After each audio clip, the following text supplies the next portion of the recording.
So, good evening. Let's see how we're going to get started. This is going to be a theoretical recap of where we are right now with my car, with the issues we're having. We're having the start issue, where we have to start about 3 times before it actually starts. And we're having the cruise control issue, where we have no cruise control. And they're sort of all interrelated, and that's why I'm showing you this. I want to give you this might be a little bit of a lengthy video what we're going to do here, but I'm going to explain this, or what I actually got. This is a 1989 560 SEL Mercedes Benz with a 5.6 liter engine, and it is the California version, which means we have the diagnostic push button and LED. The LED does not work anymore. I got to fix it. On the 8-pin diagnostic socket, and it has the switch function where you have to actually enable the output change to the X11 diagnostic setting, where you can read the duty cycle and see an ongoing diagnostic as the engine is running, or if you want to do the mixture control at full when it is basically warm, when the engine is an operating temperature, which is about 80-85 C, then you can switch this, and that is indicated through that push button, and the LED will stay on. So that's the difference to the California version versus the regular federal versions. Now, you need to know about this vehicle 2 things. This vehicle was sold in 2009, in March or April of 2009, to a lady in the greater San Diego area. Had about 220,000 miles or so, at least is the record, or 202,000 miles, somewhere around there. And that lady cared for that car quite well, and she stopped more or less driving it probably by 2014 or 2015. The car sat more and more. Now, if you followed all of my videos, you know that we have almost perfect compression. We got 150 psi on all 8 cylinders, plus minus less than 10 psi, which is nothing. You can say they're all equally well. It is very high for a 9-to-1 compression ratio. If the engine indeed has 330,000 miles, I got a new chain in there, or the chain was fixed. The guide rails were fixed, and so the chain rails were fixed, and this, that, and the other thing. So the engine is in a tip-top shape, and the transmission is very well cared for too. So that car was set aside. Now, in early 2020, that lady, I think it was in May, decided she donated the vehicle in California to a non-profit charity, who then sold it at auction to a dealership. That dealership sold it to another dealership, to another dealership. I got all these records here because they never transferred the title. And then it finally wound up at another auction where a fellow bought it. I think that must have been around September of last year. And he drove the car for maybe a month or so, and he said the steering pump was missing, and he told me on eBay that he had to start the car 3 times, and he drove to the darkroom only once. He paid $1,100 at the auction. He got the paperwork the way he sent it to me, with these 4 transfer sheets in there and 1 title, and an expired registration, which I'm getting renewed right now. And so that's basically what I knew about the car. What I did not know about the vehicle was that I had all sorts of parts in there which came from somewhere else, and I want to start here. As you may remember, some time back I did a video on our fuel pump relay, which is this here, and since it doesn't have the star on it, that means it's an aftermarket version, and I would say it works fairly all right. We changed 1 capacitor on it. It got the microchip on it. We don't know yet if the software is really working or not, because the problem is still existing even with the Mercedes Benz unit. So this is the first one which I kind of became aware of it, that things were changed. And then the next item, which I haven't shown you yet, is the actual CIS, or the engine control unit. And you can see this is also an aftermarket version, and the 280-800-360 is the Bosch number for the California 560 model year 88 or 8990. So that is the correct Bosch number, but no Mercedes Benz number. And if you may remember, we had some idle problems and this, that, and the other thing. It would idle up and down. And well, anyway, I decided to I found a Mercedes Benz 420 SEL, same year, 88, 89 ECU with the Mercedes Benz part number, and I ordered it, and I got it for $25 on eBay with shipping. So I put that one in my car right now. The test drive you saw today is with that 420 SEL ECU in it. The only difference between the 560 or the ECU, federal ECU in California, is that additional heat sensor in the EGR system, which they have from the EGR valve going back into the intake. That is monitored. Otherwise, these units are exactly pin compatible and function compatible, except that the mixture may not be correct from the EHA valve because the 4.2 liter engine is a little bit smaller, but that nevertheless. So I took this here. This is what they call a cloned version. And this is a blank computer, and basically what they do is they have a wiring harness, a Y splitter. So you hook the main one cable up and you hook both ECUs up from a good known version.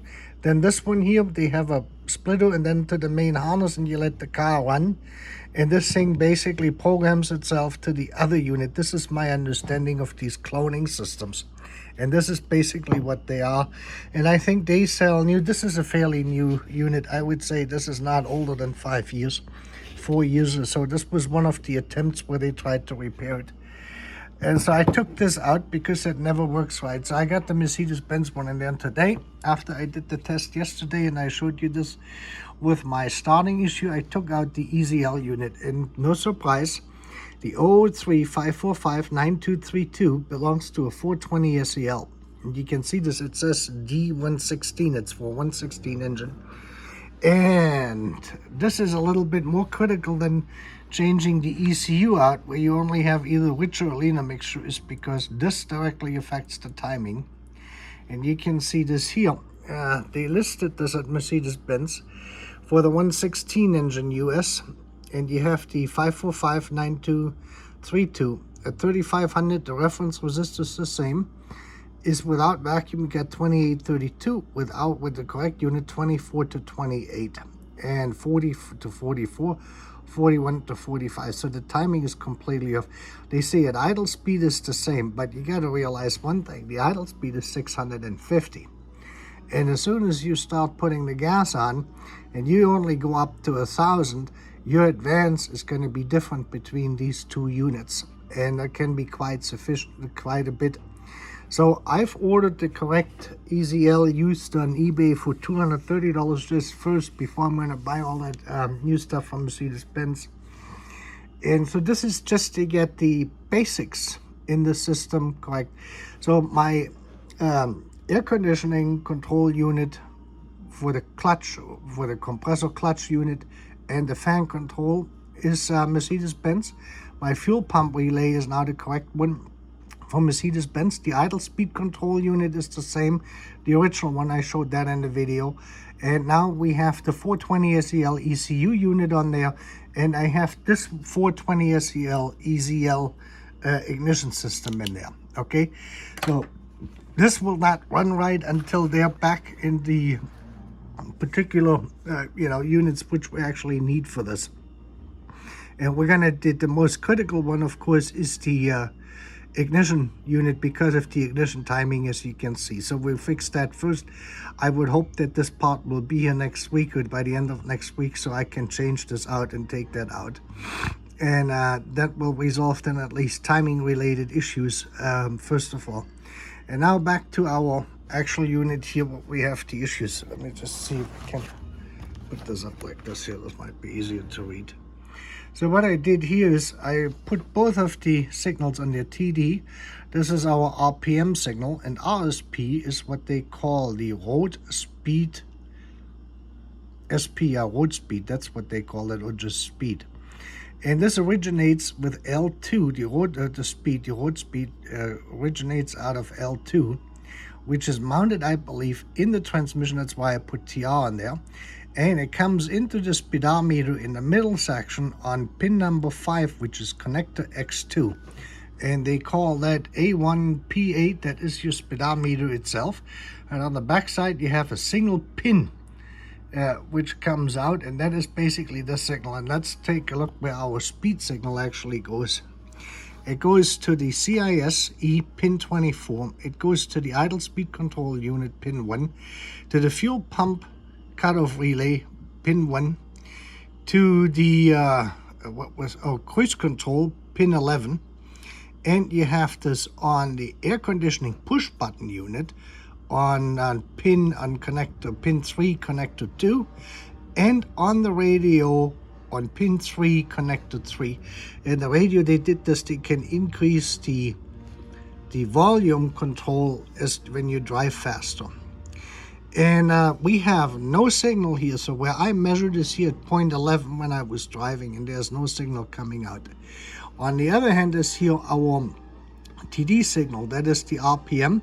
Now what I measured today is what I probably should have written on there is, at idle speed I measured about 45 hertz, and when you rev up you get up to 100 hertz, you know, so at about 1200 it's about 100, so it's about 50 hertz, I would say, for 750 RPM. 100 hertz, 1500, just roughly right there. It's not an exact science, but it is going to be very close. And this comes out of the EZL. And now I didn't wrote the pin number down because that pin is labeled on the EZL as TD, and it is in the right-hand 4-pin connector. Goes to X11, and then from there it goes to it's going to be distributed. It goes to the ECU or CISE, I call it the ECU, the engine control or emissions control system unit, pin 25. Then you have that at the idle speed control at pin 10, fuel pump cutoff relay pin 10, at the AC compressor control unit pin 2, and then your speedometer, your tacho meter, that's the right gauge. Of course, it is A1P7, and that is pin 1 terminal 3, or yeah. So that's where the system is coming out from. Now what I believe is happening is this unit here, I watched this, that EZL unit is a high power unit. There's some solid state and stuff like this in here. Let me show you this. Oops. We have turned something on we didn't want to turn on, and this is the wrong picture. This is the idle speed control unit. Let me see. I don't know if I transferred this. No, I must have not transferred it. Unfortunately, I didn't. That's okay too. Well, anyway, in these units, when you open them up, there is a capacitor, of course, in here, and there's semiconductors in there primarily. And they're mounted with heatsink compound to the fender to cool it down, and that part is heavily exposed to heat, or it's heat itself up. Whenever you have these type of devices and they start to fail, the failure or the problems you have will change with temperature and for how long it has been powered off. So this is why I'm greatly suspecting that the TD signal, the starting issue, where I don't have a full signal here, comes from the EZL itself. I do not believe that the input side on either one of these 5 devices is damaged. There could be a capacitor, for instance, on these inputs, and the capacitors, when they get old or bad, they can be a temperature sensitive device. That means when it gets cold or hot, they can shorten. They won't do it at normal temperature, but in hot or cold, they will do it, and they pull the whole signal down. Right now, this signal here, what I measured, is about 9 volt when it is running at 45 hertz. When you measure it in DC, because it's a AC probably would be closer to 12 volts, but it's 9 volt is more of an RMS signal. And this one here, I have 0. So when I measure here against ground, the chassis ground, I have a full-blown short. I have 1.2 ohms. So this is most likely the output transistor here in the speedometer. What I'm going to do tomorrow is I'm going to hook up my meter here on 11 with the plus, and then the black lead goes to the chassis, to the brown wires, and I'm going to go to continuity, and I'm going to pull that pin off. If that stops immediately, then I know the speedometer is bad. If I still have a short, then I have to start unplugging them in sequence. So first the ECU is unplugged, then the idle speed control, that is both on the passenger side, they're right next to each other. Whenever it stops with the continuity, then you found basically the problem. Then the fuel pump relay, then the then comes the more cumbersome when the radio is already disconnected. So I have to double check it that this wire here from the radio does not make any contact in that bay, because it is not connected at this point. It is still in the on that little connector. I just have to double check it that that is not tied in somewhere, and that's why I'm not having any output signal. The worst thing what can happen is when this line here is shorted is that it destroys the output driver circuit of the actual speed signal, and that can happen, of course. So it can be either the output driver is already bad or it is still good, and one of these things here have a short somewhere. I may have shorted this wire when I removed the radio. I may have shorted this wire here when I fixed the air conditioning unit. That's the push button unit I had also shown a video of, but I don't think so. And here's basically where we're measuring. So until we get actually a speed signal here, we won't be able to know. And that I will post that tomorrow or Sunday, see how it goes when I get to this to test it.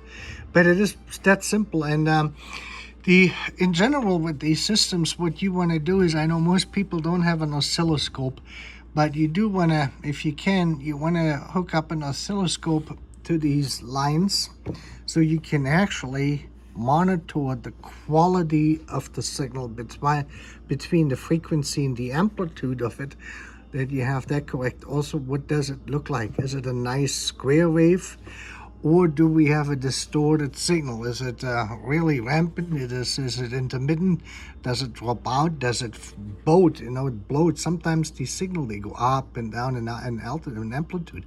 So you can, like 5 volts, they go up to 8 volts, and they go brrr, they go up and down, and then you have to figure out, why is that? Where is that coming from? Is that from the sensor? Is this from the unit? Is that a bad capacitor which is charging and discharging, or trying to shorten the signal because it is dried out, and that sort of stuff. So the quality of the signal of these two signals, since they're directly affecting all the computer systems, basically is utterly important. And of course the engine or the car won't run right with the fuel efficiency if you have no speed output here. And you can see this, you go on an idle speed control. The idle speed control at this point does no longer know whether you're driving or not. Neither does the fuel pump cutoff relay knows whether you're driving or not, whether the car is moving. Neither does the unit. All these three units here know at this point is only that we have RPM, but they have no clue if your vehicle is moving or not at all. And of course that is an important thing for the fuel efficiency and for the overall functionality of the cars. The computers have lost at this point 50% of the information they actually need to operate properly. And I think I mentioned this before, and that's why I drew this up here, since we're talking about oscilloscopes.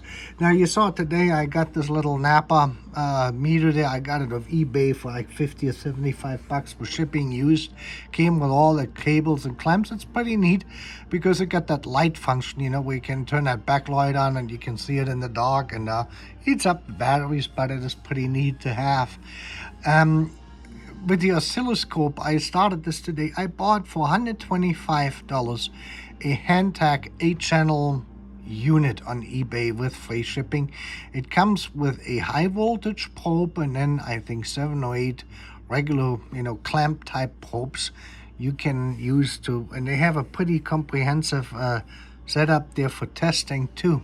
So if you I have never really thought about it. I haven't really worked with it. I just did a brief test. I think I'm gonna do a video, but of this, I was pretty impressed because let me put it this way. Years ago, I had a Bosch, or Bosch was the market leader in engine diagnostics coming out of the 70s, and my grandfather had a car rental business in Berlin, and my dad worked for a company, and they had a pretty big car maintenance garage there for all the corporate vehicles they had, and they had quite a few of them, and they had these big monitors. Those were the the regular picture tubes we had back in the 60s, 70s, back in the days and 80s. And those were 6-channel and 8-channel units, and they were mounted next in a blue steel enclosure, and they were mounted on an arm, and you could swing them out, and they were mounted right next to the bay, where your lift was, and you could hook this all up. And they had these clamps for the ignition wires, and I remember that distinctively. So Bosch was definitely the place you went to. It was awful expensive. It worked quite well, but you could do all these adjustments. And this is what this system, what you're looking at, was made for, or that's what they used back then. When you go through that type of stuff, you see a lot of Bosch diagnostic stuff. This is what most German car garages or car repair shops had, and even at companies who did their own maintenance, or like my grandfather with his 40 or 50 rental cars, they did everything themselves. They had a 6-bay car repair facility where they could do everything, including a car wash, a full-blown car wash, and a paint booth where they could do body repair and paint on these vehicles, because that was just cheaper. And he had that too, and they had a pit. You either could go onto the pit or on the lift. Anyway, so this is what that came from. So now Bosch no longer makes those high voltage clips, which you actually can hook up to regular oscilloscope, like I did in my other video. You may have watched it or seen it. And I was looking for a clamp, which you put on the high voltage wire, on your spark plug wire, to pick up the signal. And I came across this Hantek thing, Hantek, on eBay, and I saw they had fairly reasonably cables, and these 8-channel oscilloscopes specifically for automotive. And I thought, I'm going to buy the cable first, so I ordered that cable, and that's the one I'm using. And I think I said that too. It is long. For one, it's nice. It's 6 or 8 foot long. It was $20 for shipping. It wasn't really cheap, but it is okay, and it has a good quality, and you can see it accurately actually portrays the picture of what you're picking up from the coil on an oscilloscope. So this was the confirmation for me, is that Hantek seems to be an emerging brand name, Chinese brand name actually, you can buy, which is reasonably priced, and it actually works compared to all this other stuff. So after this, I made that video. That's when I made the decision. So I bought this 8-channel device. I unpacked it today. I had it for 3-4 weeks sitting on my bench. And I finally got to this. I installed the software. I did some test runs. And I said, this will be nice. And what we're going to do is, on that TDC sensor, on that X11 diagnostic, there's 3 pins here, and there's 8 pins or whatever on the other side. And the 3 pins is that front sensor. Most people really don't realize this. This thing is not hooked up anywhere, but it sits there where your damper is, and where your marks are, or close to it. And what this unit does is it has 2 pins, 7 and 8, and it has a shielded cable, which is 9. So you connect 8 and 9, that is basically your ground clamp for the oscilloscope, and 7 is your signal line. And what you can see there is, what you do is you use this as your reference, as you top that center mark. And then when you hook up your first cylinder, you put that, say, like on channel number 2, and you run them both on the same line. Then you can first see when your top that center comes, and then you can see when you're firing, if you're before or after, and this way you can get a timing visualization of timing there, and you can immediately see if your advance or what have you is completely off or out, or if your vacuum leaks, you know, like if you're gonna disconnect the vacuum, you can then control this. This way you could check the EZL unit for correct advance, like what they had in the manual, from whatever 40 to 45 degrees, or from 3 to 7, what have you, at the different RPMs. And then you can pick up the TD signal, you can feed that onto a channel, and you could say, well, I'm taking the L5 signal, which actually goes to the EZL. L5 is that rear, what do they call that? I keep forgetting this. That's an RPM sensor. They call that the rear crankshaft position sensor. This is actually nonsense, because it is not really the crankshaft. You're going off the flywheel, and the flywheel has 4 notches or 4 teeth, larger teeth on there.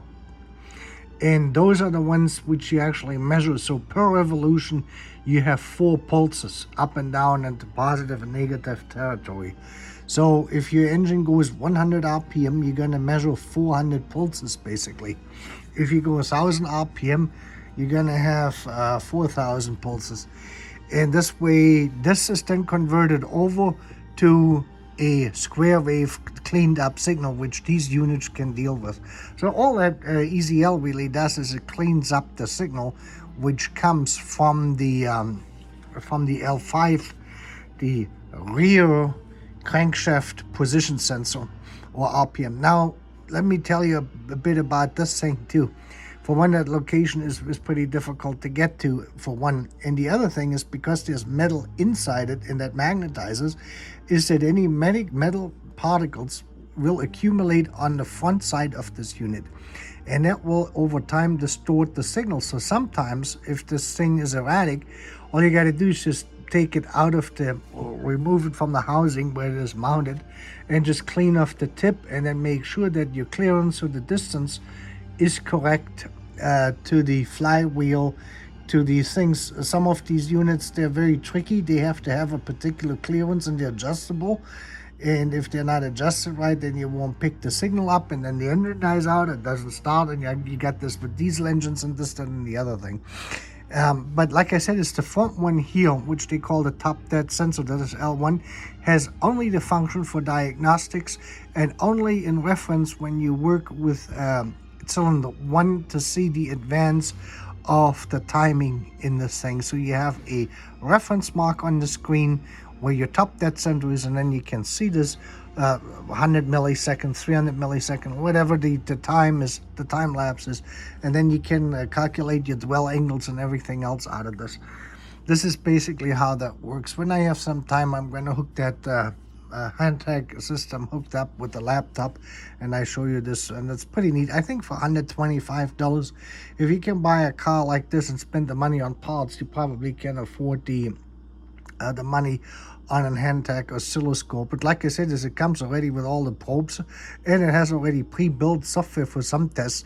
Some tests might be usable for this, but you can then create your own software environment for this with your own settings for this particular system here, for the Bosch Jetronic.